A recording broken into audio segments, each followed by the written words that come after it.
சென்னை நங்கநல்லூரில் 39 கோடி ரூபாய் செலவில் தமிழ்நாடு ஹஜ் இல்லம் அடிக்கல் நாட்டி பணிகளை தொடங்கி வைத்தார் முதல்வர் மு.க.ஸ்டாலின்.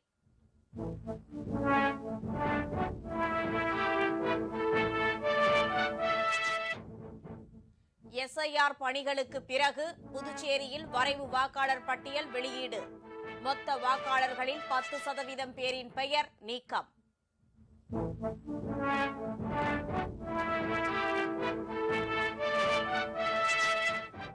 தமிழகம் முழுவதும் விளையாட்டுத் துறைக்கான உட்கட்டமைப்புகளை மேம்படுத்த அரசு நடவடிக்கை எடுத்து வருகிறது. துணை முதல்வர் உதயநிதி தகவல்.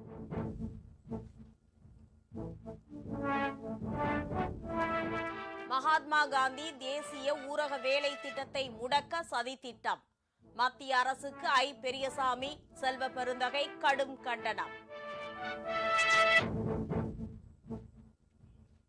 உத்தரப்பிரதேசத்தின் மதுரா அருகே அடுத்தடுத்து நிகழ்ந்த விபத்துகளில் 7 பேருந்துகள் தீக்கு இரை. 4 பேர் உயிரிழப்பு, 25க்கும் மேற்பட்டோர் காயம்.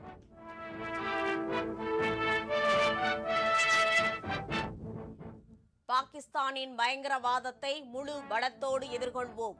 ஐநா சபையில் இந்தியாவின் பிரதிநிதி திட்டவட்டம்.